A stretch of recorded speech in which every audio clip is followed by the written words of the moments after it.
No, you can't touch this. Hey, bitch, I do rich. My money thick. Hey, walk with a limp. I'm on some pimp. Hey, he say you all about money. Yeah, I'm on that cash. Queens, it's your girl Jay, and I am back with a new video for you guys. So guys, I have been on YouTube kind of heavy lately, and I have gotten inspired by two YouTube creators' content. They do these girl talk videos or these 10 things about guys videos. So I got inspired and said I wanted to do my own rendition of 10 things about guys. So that is what today's video is going to be about. I'm also going to link their channels below so that you guys can go check out their content. I promise you will not be disappointed. Their videos are amazing. So let's go ahead and jump into today's video. Okay, so as you guys know by the title, I'm going to be giving you guys 10 red flags to look for when you are dealing with someone new. So we all have seen some red flags when we are dealing with a new guy, and we just like, I don't know if I should, just wait it out and see if it's gonna get better or if I should just dip on homeboy.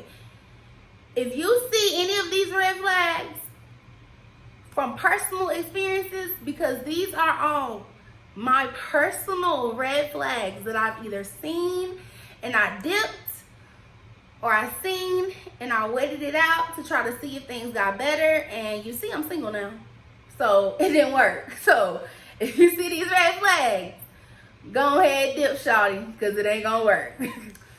So red flag number 1 is he leaves you on red or he replies slow. So ladies, we gotta give the fellas a little slack on this, because some of them do. If you're in high school, they'll play sports or they'll have a job. If you're dealing with a man, he has a job, and they can get off work and they can be tired, or they can get out of practice and they can be tired, and that can be the reason why they are replying slow, or that can be the reason why they are leaving you on red because they fell asleep, or they didn't hop on the game. And I'm not gonna lie, majority of the time when dudes hop on the game, me being now that I game myself, I don't pay attention to my phone if I'm really, really deep into a game. I do not pay attention to my phone. So I completely understand the whole not paying attention to your phone when you're gaming. So either he didn't hop onto the game and he's not paying attention to his phone, and that's why he left you on red or he's replying slow. But fellas, one thing you can do to settle a female's mind to not make her think other things, like she's being annoying or that you don't want to talk to her, if those are not the case, if that's not the case, that you don't want to talk to her, that she is annoying, is you can send her a text and be like, hey, I had a long day at work, or I had a long day at practice, or like I'm super tired, I'm exhausted, I'm gonna probably play the game for a while, go to sleep. If I don't text you later on the night or call you later on the night, I'll hit you back in the morning. Just give us some reassurance so that we're not thinking you're talking to other females. Just give us some kind of reassurance. We're not asking you to tell us everything that you're doing, because we're not your mama. But give us some kind of reassurance so that we can know something. That's all. Red flag number 2. He brings up girls or exes. If you are constantly bringing up girls or exes that you have dated in the past, it's going to make the female that you are dealing with feel like you still have feelings for that girl, that you still have feelings for that ex, and it's also going to make her feel insecure about herself, because maybe she doesn't look like your ex, and she's going to feel like, well, I don't have none of this that she has, I'm completely different than she is, So it's going to cause her to become insecure. Now, I completely understand if we're talking about our exes and we're explaining to each other like what happened in the relationships and why they did not work. That is totally fine. But it is not okay to constantly bring up your ex every day and think that I'm not supposed to become insecure. I'm not supposed to question that something is still going on between you and your ex. That's all I'm saying. And with the whole bringing up other girls thing, that can also make a female insecure, because if I look nothing like the girls that you're bringing up, have a little bit more respect for the females that you are dealing with, and don't bring up exes and don't bring up other girls. It's as simple as that. Red flag number 3. Well, talks bad about females he dated in the past. If you ever deal with a guy that is talking down or talking bad about females that he's dated in the past, you know, just degrading her or anything, just run. It is not a relationship that you want to put yourself in, because he could be saying all these good things about you right now, but as soon as the relationship doesn't go the way that he wanted to, or it doesn't end the way that he wants it to, he could be doing the exact same thing that he did to her to you, and be telling friends all these negative things about you, and be telling the next girl all these negative things about you. That is just a major red flag that you do not want to deal with. You don't want to ever deal with somebody that's talking bad about somebody, which that may not even, like, none of the things that he's saying may not even be true.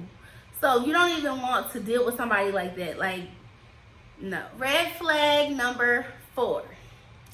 He doesn't communicate until it's about sex.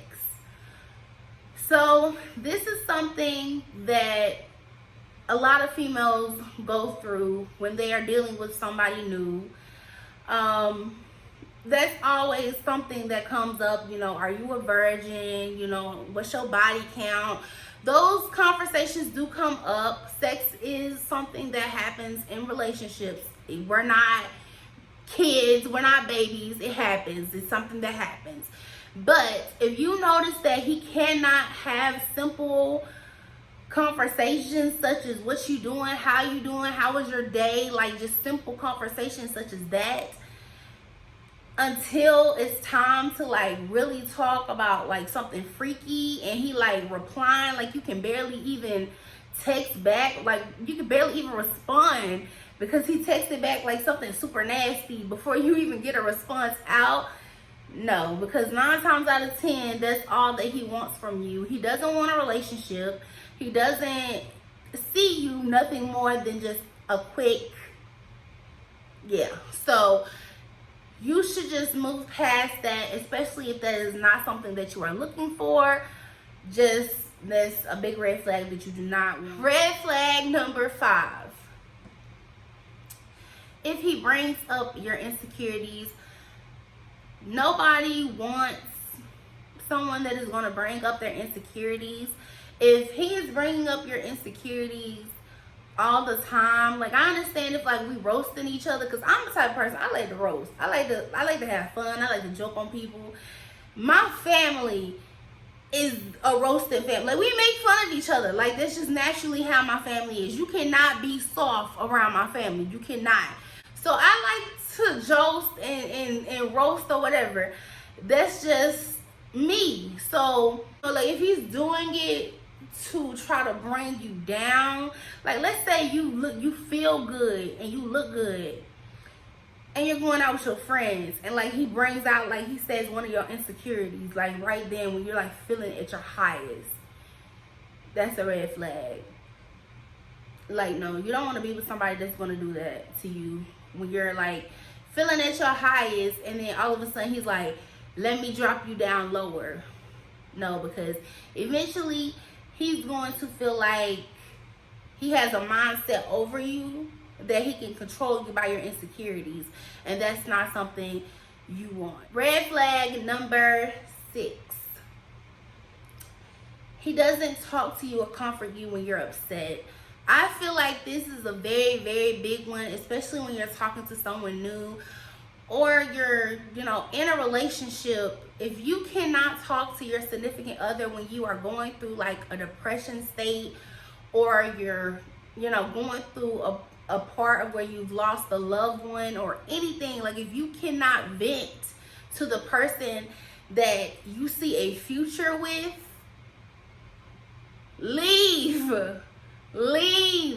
That should be the first person that you should be able to talk to besides your mom and dad. Like, you should not ever feel like you're not comfortable enough to talk to your significant other when you are going through something.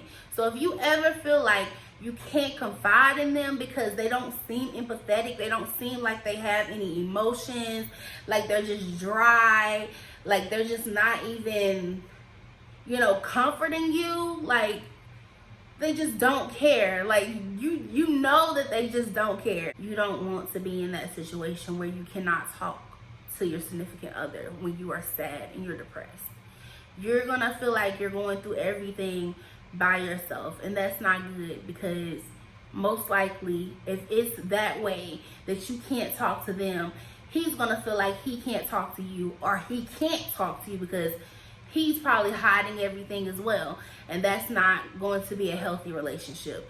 So you most definitely want to make sure that you're dealing with someone that you can confide in and talk to when you're going through. Number 7. He plays the double standard. And when I say he plays the double standard, it can go like either way. Just like he just constantly is getting upset with you when you do certain things, but he's doing the exact same thing. Like, you could post like the little YOLO things that people do on Snapchat. Like, somebody can slide up on your Snapchat and say, who you talking to? You single? Or are you talking to somebody? And you be like, maybe. And like, he can slide up and be like, oh, so you gonna say you not talking to somebody or something like that? And then he can get the same exact YOLO, like, are you talking to somebody? And he'll be like, mind your business. Like, okay, so you're gonna say mind your business, but I can't say maybe. Like, the double standard is not cute. If he's doing the double standard already and he's just showing, it is 2020. It's time out for the double standard. Let it go. Flag number 8. He has no goals. If he has no goals, if he has nothing going for himself, and you are a woman like me who is goal-oriented, who actually has lifetime goals, that, has something that she wants to do in the future, you do not want to deal with someone who has no goals. Like, you don't want to deal with anybody that doesn't have anything going for themselves. And I know sometimes as us ladies, we just be like, well, we really, really like him, and it's okay that he don't got goals right now, but maybe he'll get goals later. Like, maybe I can inspire him. And we do that, and we stick by our man, and we let it happen. But at the same time, we should not be allowing someone that is not going to inspire us as well in our bracket. So if he doesn't have any goals for himself, nothing that he wants to do for his future, he gotta go. That's a big red flag. Red flag number 9. He doesn't acknowledge when he's wrong. This is a big one that I feel like a lot of men have trouble with. I don't know why a lot of men have a problem apologizing. I feel like if you would just apologize about the situation and just admit that you were wrong for what you did, it would be a lot better and things would go a lot smoother. But instead, they want to make things harder than what it is and make everything your fault. You get out of that mentality of like, okay, everything is not my fault. You got to take some fault up too, because you were wrong for what you did. And if he can't own up to his wrongs and try to fix them, that is a big red flag. You don't ever want to be with somebody who cannot admit that they're wrong. Red flag number 10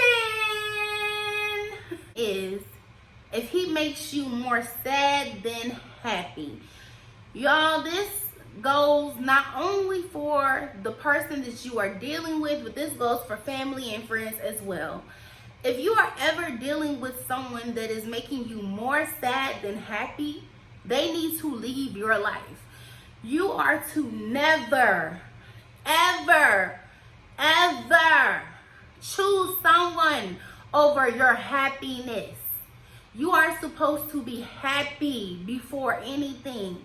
If you are allowing someone to take away your happiness that you have built by yourself, don't ever allow someone to take away your happiness. That is the one thing that man did not give you, that man cannot take away, is your joy. So do not allow anyone to take away your joy or your happiness, because they did not give it to you. So if you notice that there are signs that he's always making you cry, or he's always making you feel like you're worthless, or he's making you feel like, you know, you're just nothing, you got to let it go, because he's stripping away the happiness that you already have. And anybody that is in your life is supposed to add to your happiness, not take it away. So that is something that you are always supposed to remember, regardless if it is someone that you are dealing with, relationship-wise, friendship-wise, or family-wise. If they are not adding to your happiness, they must subtract from your life. Okay, let me repeat that. If they are not adding to your happiness, they must subtract from your life. You hear me? You hear me, okay? Thank you. That is it for this video. 10 red flags to look for, ladies, when you are dealing with a new man. Also, I'll be dropping the links to those ladies' YouTube channels below. And I will also be dropping some petitions you guys can sign for Breonna Taylor, George Floyd, and some others, because I don't want you guys to forget. Black Lives Matter. Bye.